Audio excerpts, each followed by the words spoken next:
안녕하십니까. 2025년 4월 10일 최병목의 팩트 시작하겠습니다. 자, 지금 이제 조기 대선 오늘로서 54일 남았습니다. 뭐 지금까지 이재명 민주당 전 대표가 됐네요. 어제 그만뒀으니까 가장 앞서 있다.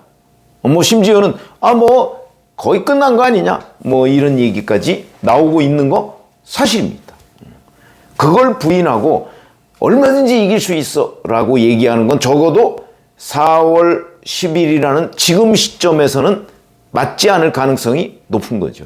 그러나 정치라는 거는 또 굉장히 역동적이기 때문에 자, 앞으로 상황이 진전되면서 그리고 국민의힘은 현재 여러 사람이 뭐 무려 한 15명 정도가 지금 뭐 출마를 하겠다 이런 상황이니까 이런 것들이 이제 어떤 흥행, 역동성, 관심 이런 거를 증폭시켜 가면서 이재명이라는 사람을 누를 수도 있는 거거든. 그 가능성을 부인하면 안 됩니다. 그러니까 정확하게 한마디로 얘기하면 이재명의 당선 가능성을 우리가 부인해도 안 되고 그렇다고 해서 이재명을 국민의힘 후보가 뛰어넘을 가능성도 부인하면 안 된다. 말이 좀 애매하지만 그게 어찌 보면 정치의 역동성이라는 거죠. 바로 그런 것 때문에 국민의힘은 지금 그 경선 후보를 이제 확정을 해서 대항을 하려고 하는 겁니다. 자, 지금부터 그러니까 뭐 이렇다 저렇다 이렇게 얘기할 수 있는 건 아니고 양쪽 다 최선을 다하겠죠. 그 중에서 이제 약점 이런 것들이 대단히 중요시되는 측면이 있습니다. 왜? 그것이 앞으로의 가능성을 더 크게 하느냐 아니면 줄어들게 하느냐 뭐 이런 거 아니겠어요? 지금 이제 김문수 전 고용노동부 장관 어젯밤 TV조선 뉴스9에 출연을 했습니다. 당연히 앵커의 질문이 긍정적인 점도 있지만 약점을 어떻게 극복할 것이냐 하는 부분에 관해서 집중되겠죠. 이렇게 질문했습니다. 본선 경쟁력이 과연 있느냐? 다시 말해서 중도 확장성이 있느냐? 이런 지적이 있습니다. 이렇게 질문을 했습니다. 그러니까 여기에 대해서 이재명 후보에 대해서 당당하게 맞서서 깨끗하게 이길 사람이 누구일까? 이 점은 저보다 더 나은 사람이 있는지 모르겠다. 여러 가지 점에 비해서는 저하고 이재명 대표가 가장 대조가 잘 되고 대비가 되는 차별성을 가질 수 있지 않겠느냐. 이렇게 얘기를 했고요. 자, 그 다음에 앵커가 또 지나치게 오른쪽이다. 이제 극우라는 표현을 이렇게 한 겁니다. 그런 지적이 있다 그러니까 저만큼 왼쪽을 가본 사람이 없고 저만큼 오른쪽을 가본 사람도 없다. 부인 안 한 겁니다. 극좌, 극우 다 해봤다 이런 거죠. 그리고 저만큼 중도를 깊이 있게 가장 낮은 한센인들의 삶을 도와드리기 위해서 애쓴 사람도 없다. 다 아우를 수 있다. 이런 뜻입니다. 자, 그러면 이걸 이제 김문수 전 장관의 이런 주장을 요약하면 이런 겁니다. 내가 극좌도 해봤고 극우도 해봤고 뭐 중도도 나는 굉장히 노력을 많이 해봤다. 근데 그 삶의 궤적이 이재명과 차이가 크다.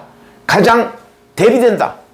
그게 나의 중도 확장성이다. 뭐 이런 걸로 이제 정리가 될 수 있겠는데 유권자들이 이 사실을 알게 되면 그러면 나를 지지하게 되지 않을까. 이런 자신감을 보인 겁니다.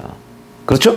근데 참 아이러니한 것이 김문수 전 장관이 정치권의 모습을 드러낸 것. 그러니까 과거에 신한국당에 영입이 됐었죠. 김영삼 대통령이 영입한 겁니다. 1996년 총선을 앞두고 영입한 거거든요. 근데 그 전에도 김문수 전 지사는 뭐 노동운동 뭐 이런 거로 과거 뭐 5.3 인천 사태 뭐 이런 거로 굉장히 유명했던 사람입니다. 노동운동가에서는. 과거에 뭐 위장 취업 뭐 이런 거 했던 사람이고요. 그래서 굉장히 유명했지만 정치권에 본격적으로 진입하고 배지를 달고 한 거는 김영삼 대통령에 의해서 발탁된 사람이다. 이재호, 김문수 뭐 이런 사람들이죠. 자, 그렇기 때문에 지금 벌써 몇 년입니까? 96년이면 30년 정도 됩니다. 30년. 뭐 그전에도 노동운동 했다는 게 그럼 넓은 의미로 보면 뭐 그것도 정치의 일환이다. 이렇게 얘기를 할 수가 있겠죠. 그러면 경력이 지금 정치권 대권 주자 중에서는 가장 많은 사람 아니냐. 이렇게 얘기를 할 수 있는데 알려진 거는 별로 없다. 알려진 거는 뭐 과거 경기도지사 시절에 뭐 무슨 119 센터에 뭐 전화해서 나 김문수다 뭐 이렇게 얘기한 뭐 그런 거 약간 희화화된 장면, 그런 게 외에는 김문수의 삶에 대해서 알려진 것이 별로 없습니다. 뭐 저 같은 사람이야 잘 알지만 일반 유권자들이 김문수가 어떤 사람인지, 삶의 궤적이 어떤지, 근데 본인은 그 부분에 대한 자신감이 있는 거죠. 물론 그거를 유권자가 얼마나 인정해 줄지 그건 뭐 미지수입니다, 아직은. 그러나 예를 들어서 이재명, 뭐 홍준표, 오세훈, 뭐 한동훈, 뭐 이런 이제 사람들은 전부 다 많이 알려져 있습니다. 아, 그 사람 어떻고. 그러나 김문수에 대해서는 그게 많이 알려져 있지 않다. 정치를 가장 오래 했음에도 불구하고 일종의 신상품 대접을 받는 거죠. 아마 그런 점에서 관심을 갖게 되는 사람들이 꽤 있는 것으로 보인다. 그러니까 지금 2030 뭐 이 정도 사람들은요, 김문수가 신상품으로 느껴지는 겁니다. 왜? 자기네들이 거의 태어날 무렵에 정치를 시작한 사람이거든요. 그러니까 지금 나이도 제일 많습니다. 아마 52년생인가 그럴걸요? 그런데도 불구하고 신상품으로 느껴지는 이유는 그동안에 거론되던 수많은 대권주자들하고는 다르다. 이런 거죠. 이게 이제 알려지면 득표 요인이 될 것이냐, 간표 요인이 될 것이냐. 그런 점에서 이제 김문수의 삶이 극좌에서 뭐 저는 극우라는 표현을 안 씁니다, 원래. 극좌라는 표현도 안 쓰지만 이렇게 좀 스펙트럼이 넓다. 이걸 이제 본인은 강점이라고 생각을 하고 있는 겁니다. 자, 근데 이런 자신감 지금 그거는 그냥 헛된 꿈이야 라고 얘기하기에도 김문수에 대한 검증은 아직 시작도 안 됐다. 저는 그렇게 봅니다. 뭐 민주당은 그 김문수 전 장관이 과거에 이제 그거를 한 게 몇 가지 있습니다. 뭐 그러니까 그런 걸 들어서 뭐 무슨 뭐 김나땡 뭐 이런 거 있죠. 나오면 땡큐 뭐 이런 거. 그래서 뭐 화색이 돌고 있다 어쩌고 저쩌고 이런 보도도 있습니다. 그러나 그렇게 볼 건 아니죠. 왜 그렇게 볼 게 아니냐 하는 부분을 제가 말씀드리려고 하는 겁니다. 자, 김문수 전 장관 이제 중도 확장을 위해서 여러 가지의 대책, 뭐 저는 이 TV조선 출연도 그 중의 일환이라고 봅니다. 내가 중도 확장성이 없다고? 그래, 나만큼 중도에 신경 쓴 사람이 있으면 나와보라고 그래. 이런 얘기거든요. 더군다나 이재명? 이재명하고 비교해서 이재명은 언제 중도에 신경 쓴 적 있나? 이런 얘기입니다. 이게 이제 앞으로 중도 쪽에 확장뿐만 아니고 공략을 하겠다. 이런 거로 보입니다. 근데 그거는 제가 공략 가능하다 이렇게 말씀을 안 드리죠. 왜? 해봐야 아는 거니까. 본인이 공략하겠다는 거와 유권자가 그걸 받아들이는 거는 다르죠. 그런 점에서 저는 그냥 물음표로 쳐놓겠습니다. 거기는. 검증을 해봐야 된다. 이런 이제 관점인데, 그런데 문제는 경쟁자는 이재명이죠. 물론 김문수 전 장관은 당내에서 우선 경선을 통과해야 됩니다만, 여튼 통과해서 됐다고 가정을 했을 경우에 경쟁자는 이재명입니다. 이재명의 중도 확장성?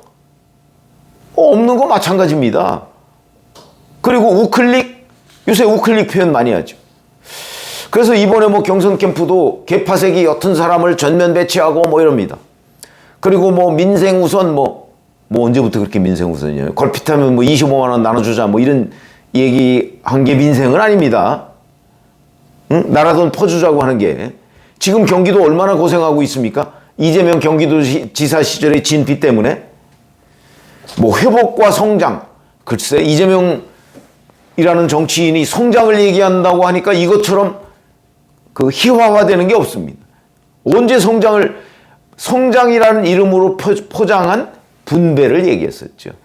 당장 김동연 경기도지사만 해도 포퓰리즘이다 이런 지적을 하고 있는 겁니다. 같은 당 경쟁자가.